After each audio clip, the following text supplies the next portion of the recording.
از مرز تاجیکستان با قرقیزستان خبرهای تشویش‌آور به دست می‌رسند.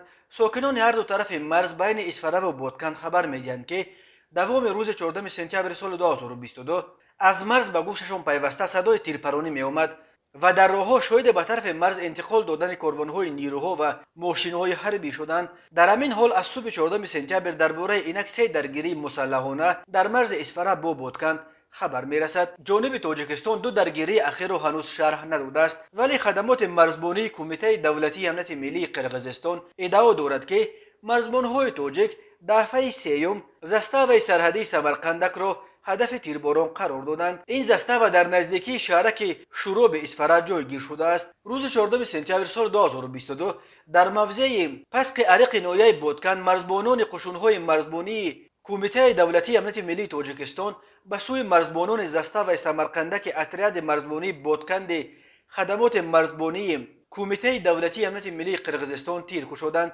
مرزبانان قرقیز آتش جوابی کشودند. تیرپرانی نوبتی سر شد.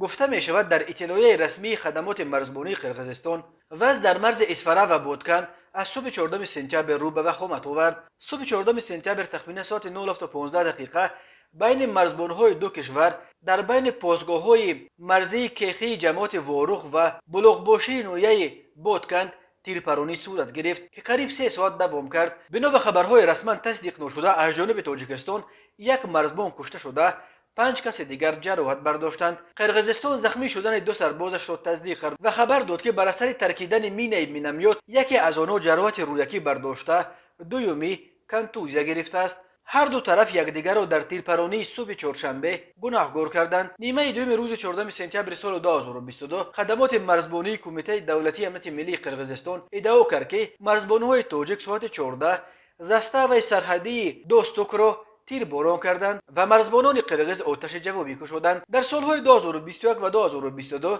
در نتیجه زدوخوردهای مسلحانه در مرز دو کشور دست کم 59 نفر، 36 نفر از جانب قرقیزستان و 23 نفر از طرف تاجیکستان، حدود 270 نفر از هر دو جانب زخمی شدند.